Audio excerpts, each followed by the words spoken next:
Baik, kami dari kelompok 4 ingin menjelaskan materi kami, yaitu tentang merumuskan visi dan misi. Yang pertama, manajemen strategi merupakan serangkaian keputusan dan tindakan manajerial yang akan menentukan kinerja jangka panjang perusahaan. Well dan Hunger berpendapat bahwa tujuan utama pembuatan strategi melalui proses manajemen strategi oleh perusahaan yang di dalamnya mencakup berbagai keputusan strategi adalah agar perusahaan mampu menghadapi perubahan lingkungan dalam jangka panjang. A. Konsep visi dan misi perusahaan. 1. Konsep visi. Visi menyajikan maksud strategi perusahaan yang memfokuskan energi dan sumber daya perusahaan pada pencapaian masa depan yang diinginkan. Pernyataan visi sering berupa kalimat tunggal yang didesain agar mudah diingat, yaitu 1. Gambaran tentang masa depan yang realistik dan ingin diwujudkan dalam kurun waktu tertentu atau saat yang ditentukan.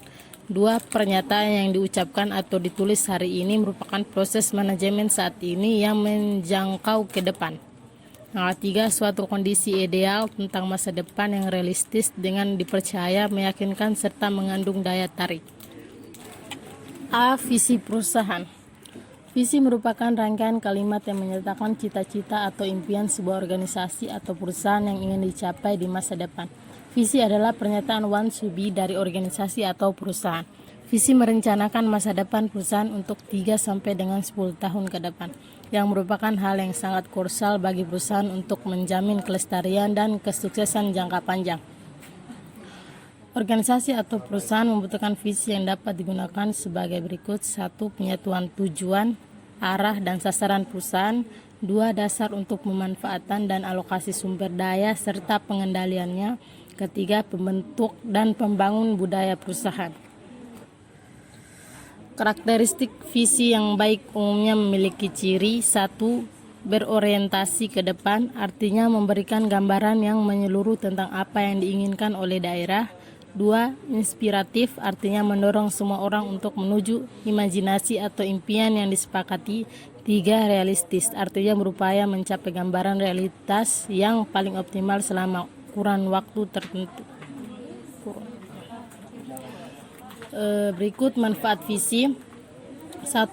Bukan fakta tetapi dapat menjadi gambaran pandangan masa depan yang ingin diwujudkan. 2. Dapat memberi arah dan mendorong. 3. Anggota organisasi menunjukkan kinerja baik. 4. Menimbulkan inspirasi dan siap menghadapi tantangan. 5. Menjembatani masa kini dan masa mendatang. Yang 6. Menjadi gambaran realistis dan kredibel masa depan yang menarik. 7. Menciptakan organisasi yang dinamis dan tidak statis. B. Misi perusahaan. Misi merupakan rangkaian kalimat yang menyatakan tujuan atau alasan ekstensi organisasi yang memuat apa yang disediakan oleh perusahaan kepada masyarakat, baik berupa produk ataupun jasa. 1.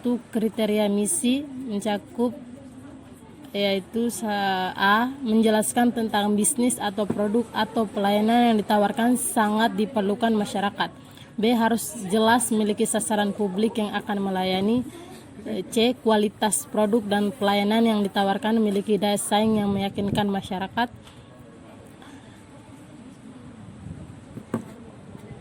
D. Harus jelas menyatakan kepedulian organisasi terhadap kepentingan pelanggan.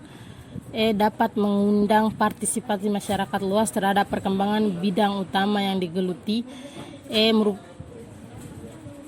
F. Merupakan fondasi penyusunan perencanaan strategi yang menunjukkan pentingnya organisasi.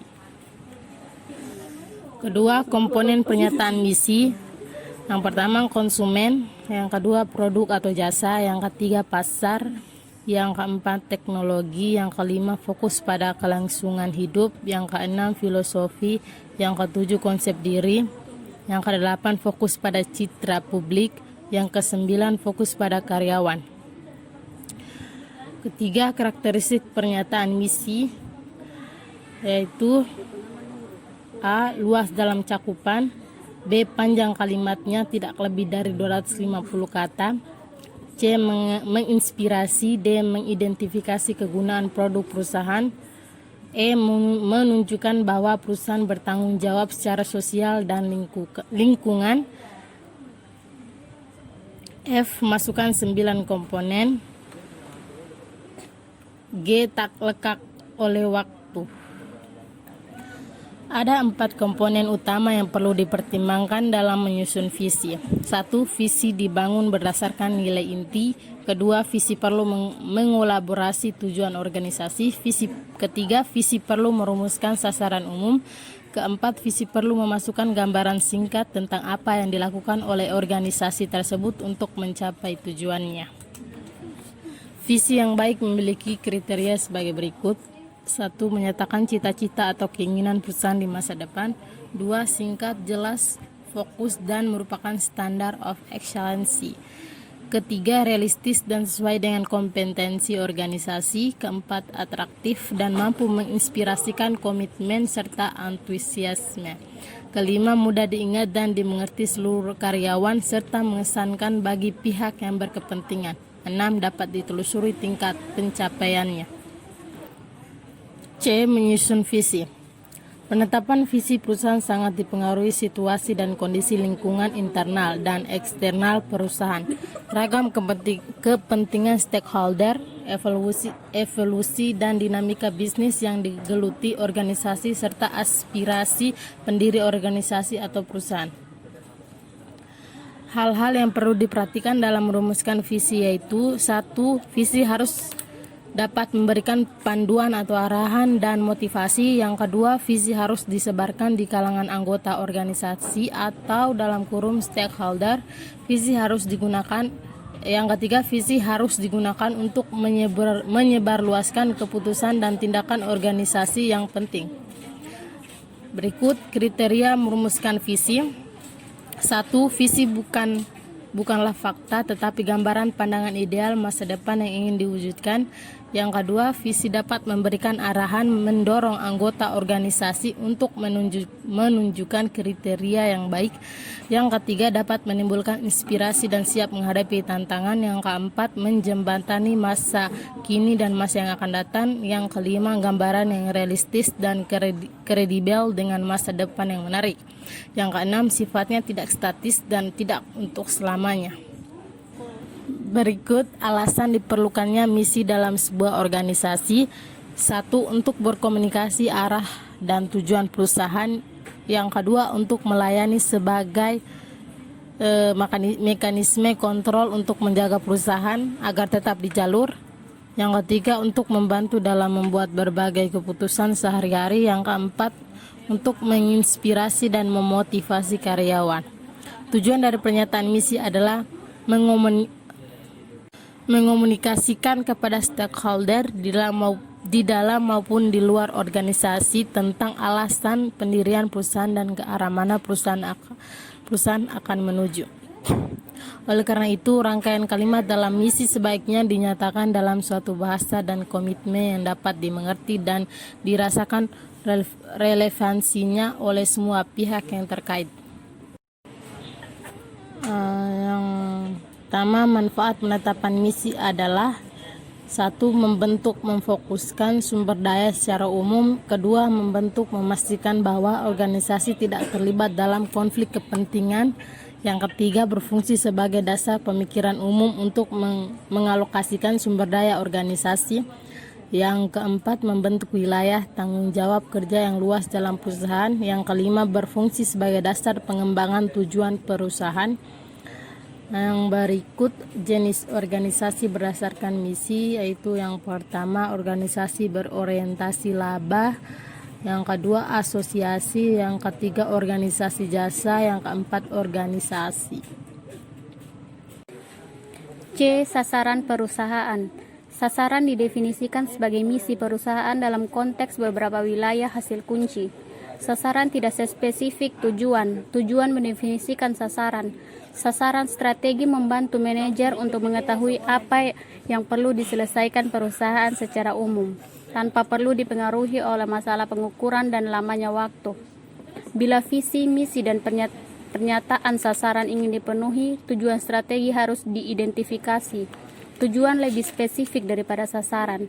Tujuan mengarahkan perusahaan ke arah yang diinginkan. Tujuan tergantung kepada misi, sasaran, kebijakan, strategi, analisis internal dan eksternal dan dari hasil SWOT. Tujuan memberikan perusahaan aksi yang bisa membawa perusahaan, pernyataan aksi membawa perusahaan kepada tujuan perusahaan. B. Tujuan perusahaan. Tujuan secara generik dapat didefinisikan sebagai hasil-hasil akhir yang ingin dicapai oleh perusahaan. Misi merupakan hasil akhir yang ingin dicapai perusahaan dan memiliki horizon waktu yang sangat panjang untuk mencapainya. Selain itu, misi perusahaan dinyatakan secara kualitatif lebih menunjukkan sifat daripada ukuran. Tujuan merupakan hasil akhir yang ingin dicapai perusahaan dalam jangka waktu tertentu dan dinyatakan secara kuantitatif. Yang berikut langkah penyusunan misi yang umum dilakukan oleh organisasi atau perusahaan adalah dengan mengikuti tahap-tahap berikut ini. Yang pertama, melakukan proses brainstorming dengan mensejajarkan beberapa kata yang menggambarkan organisasi. Yang kedua, penyusunan prioritas dan memfokuskan pada kata-kata yang paling penting. Yang ketiga, mengkombinasikan kata-kata yang telah dipilih menjadi kalimat atau paragraf yang menggambarkan misi perusahaan. Yang keempat, mengedit kata-kata sampai terdengar benar atau sampai setiap orang kelelahan untuk adu argumentasi berkaitan dengan kata atau frase favorit mereka. Strategi intent. Strategi intent menggambarkan suatu sikap yang agresif dalam menjalankan strategi yang tidak menjadi bagian dari visi, misi, tujuan, dan sasaran dari suatu perusahaan dalam mencapai strategi fit sebuah strategi. Sasaran, misi perusahaan dalam konteks beberapa wilayah hasil kunci. Sasaran tidak spesifik tujuan. Objektif, tujuan mendefinisikan sasaran. Sasaran atau goals organisasi harus mempunyai tujuan dalam setiap area sasaran berikut. Yang pertama, market standing. Yang kedua, inovasi. Yang ketiga, produktivitas. Yang keempat, pengukuran fisikal dan keuangan. Yang kelima, profitabilitas. Yang keenam, kinerja manajer dan pengembangan. Yang ketujuh, kinerja dan sikap pekerja tanggung. Yang kedelapan, tanggung jawab sosial. Yang berikut tujuan strategi. Tujuan mengarahkan organisasi ke arah yang diinginkan dalam batasan SWOT perusahaan dalam perspektif arah strategik. Tujuan mencakup atribut yang dilihat, indeks untuk mengukur kemajuan, target atau hambatan, dan kerangka waktu. Untuk bisa mencapai target atau mengatasi masalah, 3 tingkatan tujuan strategik, menengah, dan operasional. Yang berikut jenis-jenis sasaran organisasi. Yang pertama, sasaran resmi atau official goal, yakni tujuan yang telah ditetapkan secara legal sesuai dengan visi yang telah ditetapkan. Yang kedua, sasaran yang sebenarnya diinginkan atau operative goal, yakni sasaran yang dicapai namun mengalami perubahan sehingga dimunculkan kembali sasaran yang diinginkan sesuai dengan tujuan semula. Yang ketiga, pihak yang menetapkan sasaran organisasi. D. Kaitan antara visi, misi, tujuan, dan strategi organisasi. Organisasi ini perlu merumuskan visi yang jelas, misi yang mendukung pencapaian misi, tujuan yang mudah untuk dicapai, dan strategi organisasi yang mampu mewujudkan. Antara visi, misi, dan perencanaan strategis memiliki hubungan yang sangat erat dan saling membutuhkan. Jadi, visi merupakan pernyataan tentang gambaran keadaan dan karakteristik yang ingin dicapai oleh suatu lembaga pada jauh di masa yang akan datang. Misi merupakan pernyataan tentang apa yang harus dikerjakan oleh lembaga dalam usahanya mewujudkan visi dan hubungannya dengan rencana. Strategi adalah memberikan arah yang akan membawa lembaga dalam mencapai tujuan yang sesuai dengan visi dan misi yang telah dirumuskan. Sekian penjelasan dari materi kelompok 4. Kami ucapkan terima kasih.